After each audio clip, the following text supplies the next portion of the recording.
नमस्कार। हम अपने पिछले वीडियो में बात कर रहे थे भूत, प्रेत, आत्मा, चुड़ैल, इन सब के बारे में। तो इसके बाद मुझे एक्चुअली कुछ लोगों ने पूछा है कि सुसाइड जो एक चीज़ है उसके बाद क्या होता है। कई लोग बहुत परेशान हो जाते हैं लाइफ से, अपने हार मान जाते हैं लाइफ के कष्टों से, और कई बार ऐसे केसेस आते हैं कि वो अपनी जीवन को खत्म कर देना चाहते हैं। और उनके फैमिली मेंबर्स भी कई बार पूछते हैं कि ऐसे हालात में क्या करना चाहिए। तो मेरे ख्याल से ज्ञान तो बहुत लोग देते हैं कि सुसाइड करना बहुत बड़ा पाप है, सुसाइड करने से बहुत अगले योनि में बहुत प्रॉब्लम्स होती है। ये सब ज्ञान हमें बहुत लोग देते हैं। आज मुझे लगा मैं ज्ञान ना देकर आपको 2 एग्जाम्पल्स देती हूँ जो कि हकीकत में हमें देखने को मिला है पास्ट लाइफ रिग्रेशन से। जैसे 2 एग्जाम्पल्स मैं ऐसे दूंगी पास्ट लाइफ रिग्रेशन के कि पास्ट लाइफ में उन्होंने सुसाइड किया था, जो उन्होंने खुद देखा था। उसके बाद उनका क्या एक्सपीरियंस था उन्होंने खुद हमें बयान किया है।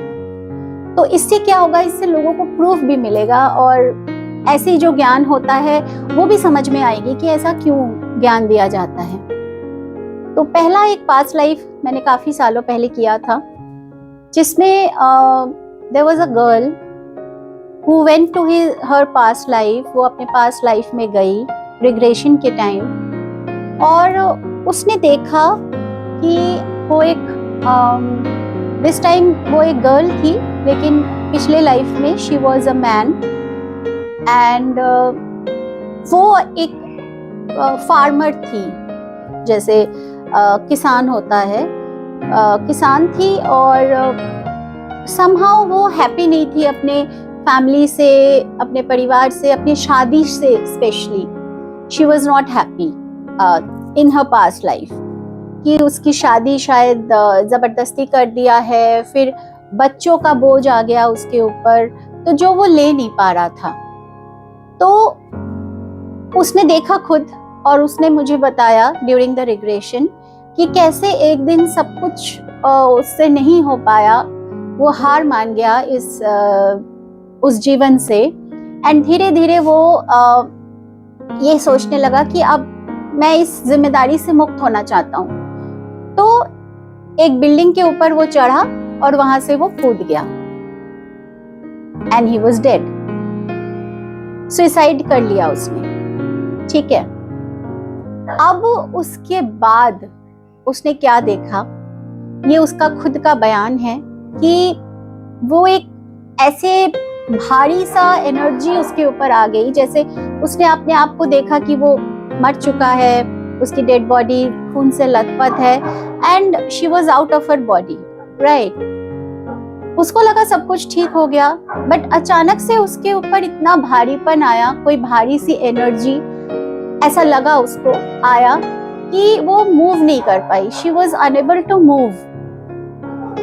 एंड ऐसे हालत में मतलब उसको ऐसा लगा वो स्टक हो गई है कहीं पर, और कहीं भी वो मूव नहीं कर पा रही है, ना कहीं जा पा रही है, ना किसी से बात कर पा रही है, ना बहुत ज्यादा पेन में है, ठीक है। तो जहां जहां पे उसको चोट लगी थी वो उसके स्थूल शरीर में चोट लगी थी, लेकिन वो अपनी जब आत्मिक रूप में आई तभी भी उसको वो चोटें फील हो रही थी, वो चोट सारा जो उसको लगा हुआ था। And she was there in that condition for many many years, stuck एक ही जगह पे, क्योंकि उसने जो पास्ट लाइफ देखा था वो बहुत पुराने टाइम का था। इन 18th सेंचुरी उसने ऐसा लाइफ देखा था, और अभी वो उसका जन्म हुआ इन दिस सेंचुरी, मतलब अभी कुछ सालों पहले, like she was in her mid-20s जब मैंने उसका पास्ट लाइफ किया था कुछ सालों पहले। तो आप सोच सकते हो कि कितना समय पहले उसका वो जन्म था। उतने समय तक वो वहीं पे स्टक रही, एंड शी कुड टेल कि वो कितनी पेन में थी, एंड अब उसके बस में कुछ भी नहीं था, कुछ नहीं कर सकती थी। एंड फिर धीरे धीरे उसका टाइम आया एंड उसकी जो पनिशमेंट थी वो खत्म हुई and she was being born again in this life. अब इस लाइफ में उसको क्या प्रॉब्लम हो रही है जिसकी वजह से वो आई थी to do the past life regression. उसकी शादी हो गई, she was happy in her marriage, but वो कंसीव नहीं कर पा रही है। उसने सारा कुछ ट्राई किया, उसके हस्बैंड को भी कुछ प्रॉब्लम नहीं, उसको भी कुछ प्रॉब्लम नहीं, फिर भी वो ट्रीटमेंट करा रही है। And because she could not conceive, उसके हस्बैंड वाइफ में कलेश हो रहा है, झगड़े हो रहे हैं एंड उनका मैरिड लाइफ डिस्टर्ब हो रहा है। तो तब उसको ये पास्ट लाइफ देखकर समझ में आया कि पिछले लाइफ में उसने अपनी जिम्मेदारियां नहीं ली थी। बच्चे हो जाने के बाद उसको ऐसा लगा था कि वो बच्चे उसके लिए बोझ है, तो उनसे छुटकारा पाने के लिए वो अपनी जान तक उसने ले ली थी, राइट। तो इस जन्म में इसीलिए उसका जो कर्मा था उसको वो सुख पाने नहीं दे रहा है। एक तरफ से ये था कर्मा का, दूसरी तरफ उसका सबकॉन्शियस जो है वो उसको प्रोटेक्ट कर रहा था कि पिछले जन्म में बच्चों की वजह से उसने सुसाइड किया, इस जन्म में उसके बच्चे नहीं होंगे तो शी विल बी ऑलराइट।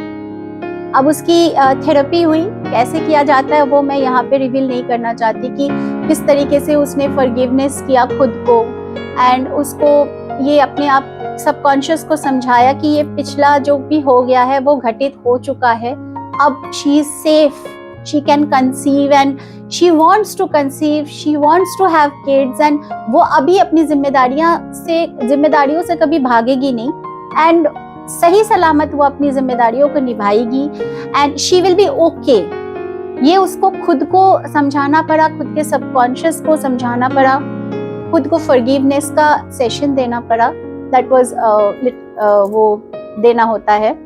तो ये सब करने के बाद उसको लगा कि वो हील हुई है एंड देन कुछ और रिचुअल्स थे, उसको पूजा वगैरह जो भी उसको चाहिए था, घर वालों ने बोला था कि बच्चे के लिए करे, तो उसने किया एंड देन फाइनली